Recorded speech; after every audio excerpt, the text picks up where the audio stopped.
الحمد للہ وکفا والصلاة والسلام علی من لا نبی بعدہ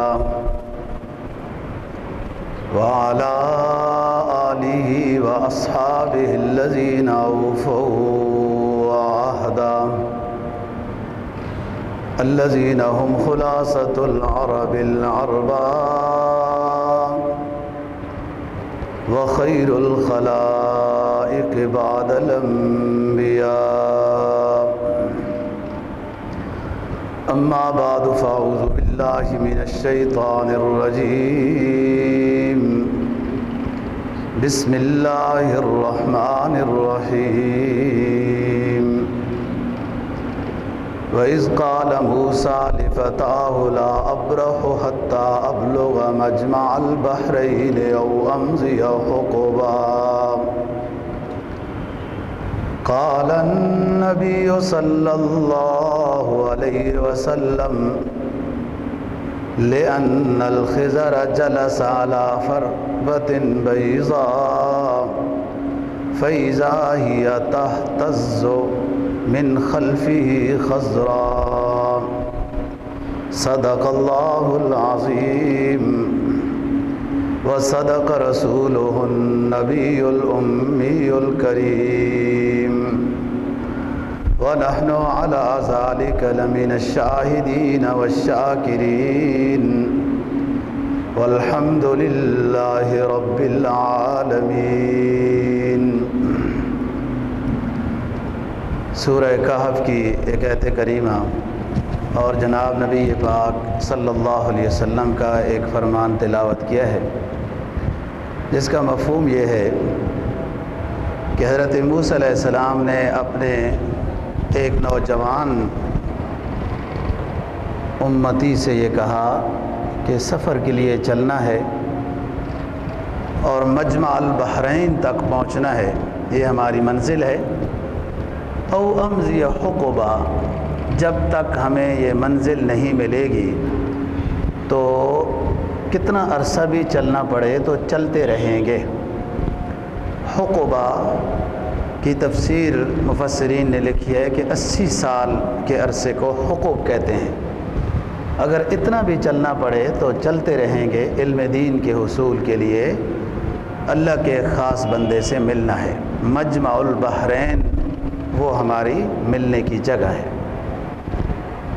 جناب نبی پاک صلی اللہ علیہ وسلم کا فرمان جو تلاوت کیا ہے، اس کا مفہوم یہ ہے، حضرت نے فرمایا کہ حضرت خضر علیہ السلام جہاں بھی صاف ستھری زمین پر بیٹھتے ہیں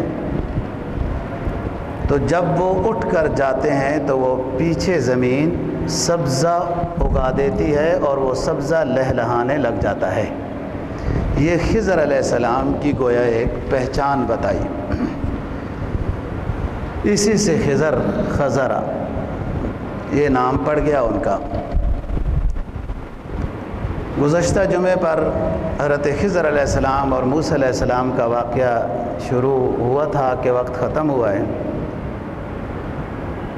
بات یہ ہو رہی تھی کہ حضرت موسیٰ علیہ السلام نے اپنے بیان میں ایک سائل کے جواب میں یہ بات کہہ دی تھی کہ میں سب سے بڑا عالم ہوں، سب سے بڑا پیغمبر ہوں، اللہ نے مجھے معجزات عطا کیے ہیں، میری برکت سے بنی اسرائیل کو نجات دی ہے، فرعون اور اس کی قوم کو اللہ نے غرق کیا ہے۔ یہ ساری باتیں انہوں نے کی اور حقیقت میں یہ باتیں صحیح بھی تھیں کہ علم تشریعی کے اعتبار سے حضرت موسیٰ علیہ السلام اللہ کے جلیل القدر پیغمبر تھے، اور آپ کو اللہ نے خصوصی معجزات کے ساتھ ساتھ ہم کلام ہونے کا مقام بھی حاصل کیا تھا، اللہ نے ہم کلام ہونے کا مقام بھی دیا تھا، تو اس لحاظ سے بڑے پیغمبر تھے۔ لیکن یہ جملہ اللہ کو پسند نہیں آیا۔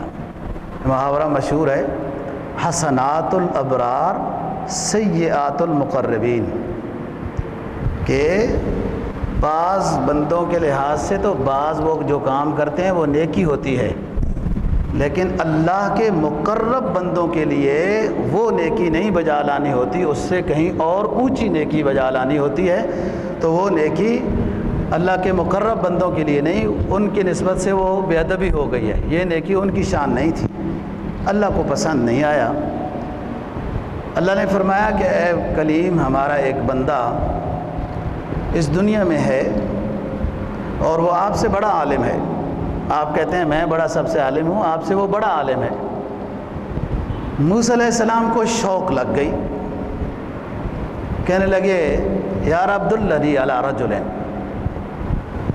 اے اللہ اس بندے کا مجھے پتہ بتائیں، میں اس سے جا کے ملتا ہوں، علم حاصل کروں گا۔